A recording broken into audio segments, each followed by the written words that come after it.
Fala pessoal, tudo bem? Mais um vídeo aqui e a ideia é de novo falar um pouco sobre requisitos, sobre modelo ágil. A gente falou no vídeo passado, eu falei para vocês um pouco da história, né, de documentação de requisitos. Falei para vocês do livro do Alistair Cockburn. Para quem não assistiu o vídeo, acho que vale a pena dar uma olhadinha no vídeo. Eu vou colocar o link aqui para você conseguir ver esse vídeo, tá? Se você ainda não viu. Nesse vídeo também tem uma coisa bastante interessante, que é a gente olhar um manifesto ágil de novo, né? Ler um manifesto ágil. Então, se você não viu, eu recomendo que você realmente veja, nem que você veja só o começo do vídeo, onde a gente vai falar do manifesto ágil para ficar bem vivo na sua memória o que diz o manifesto ágil. Tá bom? Lembrando que o manifesto ágil é datado de 2001, tá bom? E a gente falou no outro vídeo do um personagem do manifesto ágil, que é o Alistair Cockburn, ok? Falamos desse personagem aqui, um personagem que escreveu um livro sobre como escrever casos de uso eficazes, né? Writing Effective Use Cases, ok? Beleza. Hoje eu queria falar para vocês sobre uma coisa importante que a gente tem nos modelos ágeis, que é um pouco de diferença dos papéis. Por que a gente tem essa diferença dos papéis? E eu queria, antes de tudo, desvendar para vocês a mágica do ágil, dos modelos ágeis, do trabalho ágil, do pensamento ágil. Eu vou contar para vocês, a mágica do ágil é que não tem mágica nenhuma.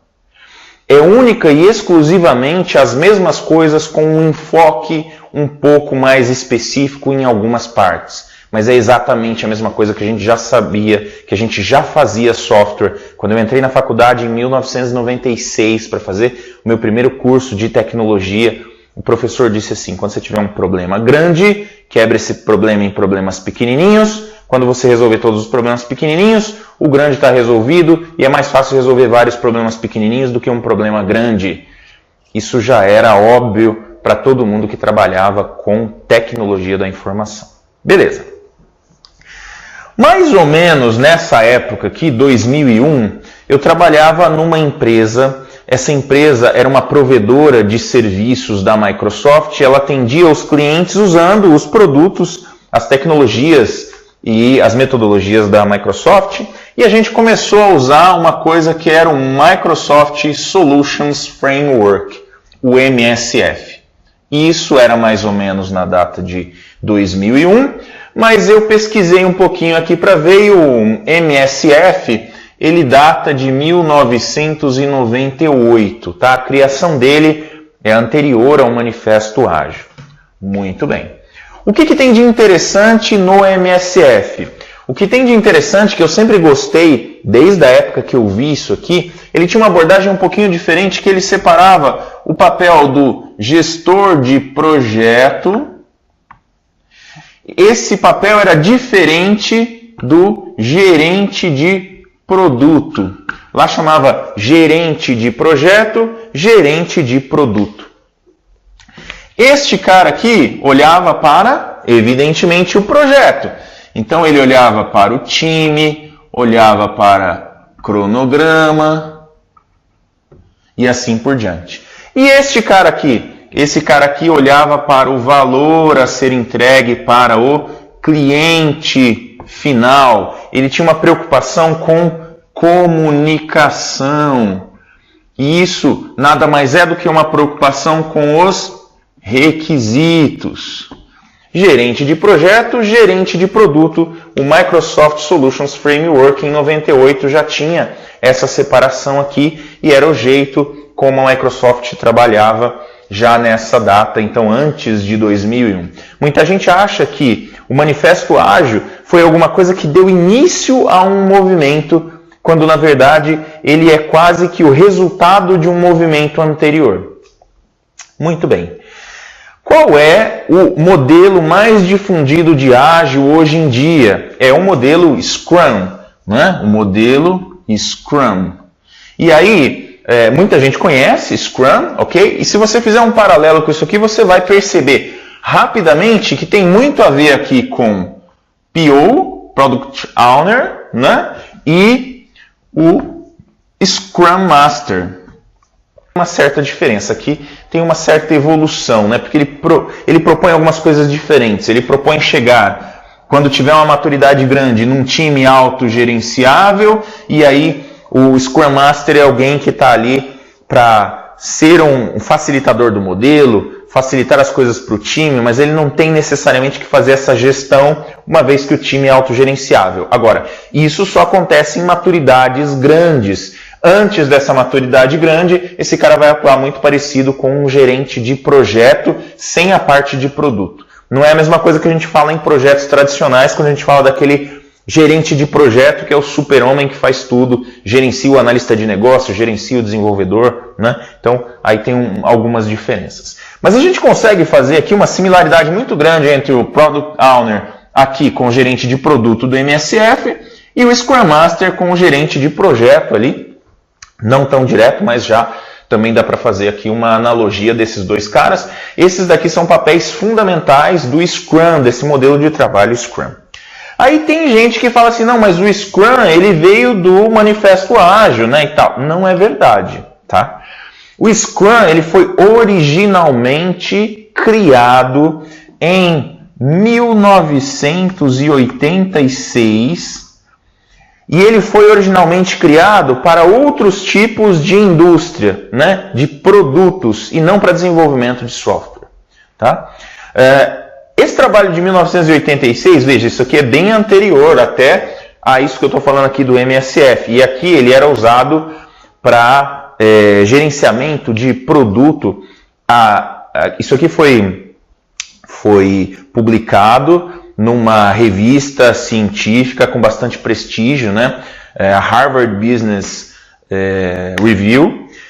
E esse trabalho de 1986, ele tinha basicamente o seguinte, ele levava que você era muito mais produtivo trabalhando com equipes menores e focadas, multidisciplinares e focadas em determinadas atividades, e aí já tinha um pouco esse mesmo funcionamento que a gente sabe que o Scrum tem hoje. Em 1986, então, ele foi criado, só que aí apareceu um personagem, na verdade tem mais do que um, mas eu vou focar hoje num personagem que é o Ken Schwaber. Tá, se você procurar aí na internet, você vai ver até alguns vídeos. Eu acabei de assistir um vídeo dele mesmo, né? Até para ver como que pronuncia o nome dele, né? Ken Schwaber. Eu só sei que isso aqui pronuncia Ken Schwaber porque eu assisti esse vídeo. Ele mesmo disse, Hi, I'm Ken Schwaber. Logo, o nome dele pronuncia-se assim. O Ken Schwaber foi alguém que usou esse método de trabalho no começo dos anos 90 e depois ele aplicou isso, ou ele sistematizou essa aplicação em desenvolvimento de software, tá? Ele não fez isso sozinho, tá bom? Ele é um dos fundadores do Scrum.org, né? E ele fez uma adaptação de um método de trabalho para desenvolvimento de software que hoje é conhecido como Scrum, tá bom? Isso significa, pessoal, que em 1900, isso aqui foi no começo, né? E em 1995, se não me engano, ele começou a usar aí sim essa abordagem já com esse nome, já com essa cara de funcionamento aqui, tá bom? Beleza, então nós temos aqui mais um personagem. Que personagem é esse? Mais um dos signatários do Manifesto Ágil em 2001, Ken Schwaber, que já usava Scrum, usou o método que foi criado lá em 86, em 95 ele já tinha sistematizado isso, junto com outros personagens aí que a gente vai ver depois.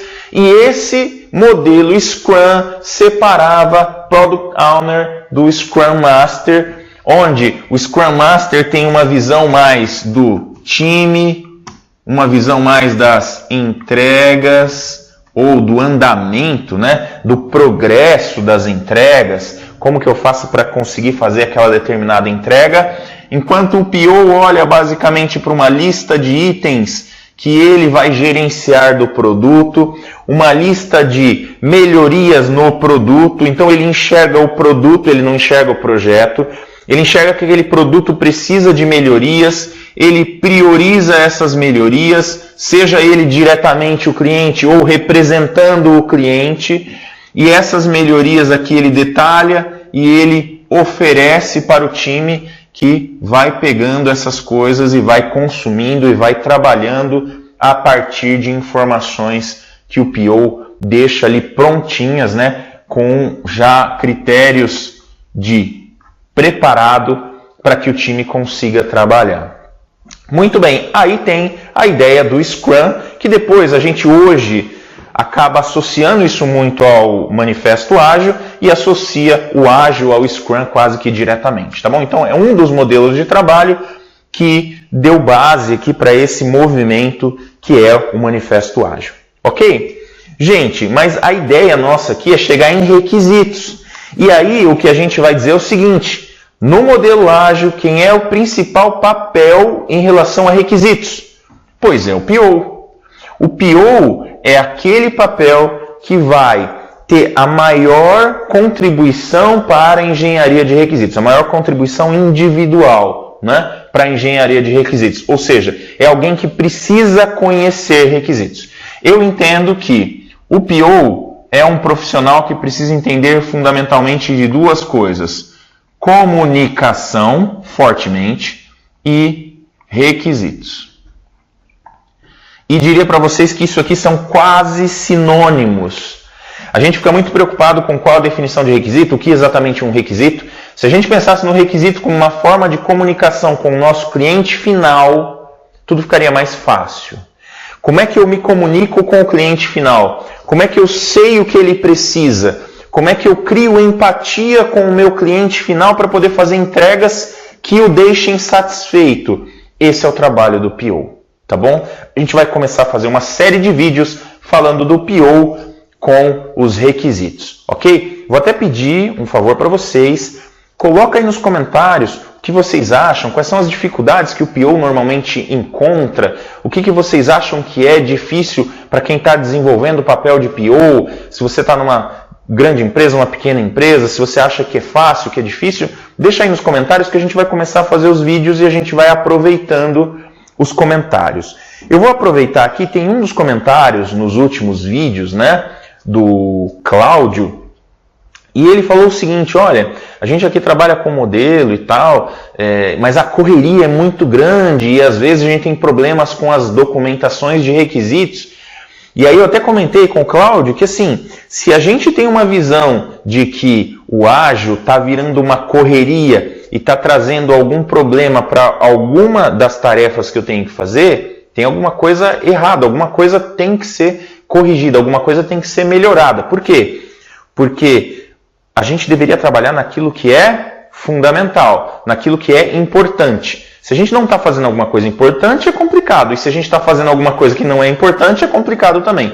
A gente tem que achar um ponto de equilíbrio, fazer as coisas que são importantes dentro do nosso ciclo de sprints, para que a gente consiga entregar no final da release aquele produto que o nosso cliente quer. Tudo bem? Gente, vamos fazer esse trabalho aqui, me ajudem, coloca nos comentários aí e a gente vai evoluindo aqui essa ideia do PO dentro do ágil, usando como modelo aqui o Scrum, mas comentando um pouco de outras coisas também. E a gente continua vendo aqui os personagens do nosso manifesto ágil, quem eram, o que faziam, né? E aí hoje o Ken Schwaber, que é alguém que começou a usar um método que foi criado em 1986, e depois acabou sistematizando isso para o desenvolvimento de software. Beleza? Até o próximo vídeo.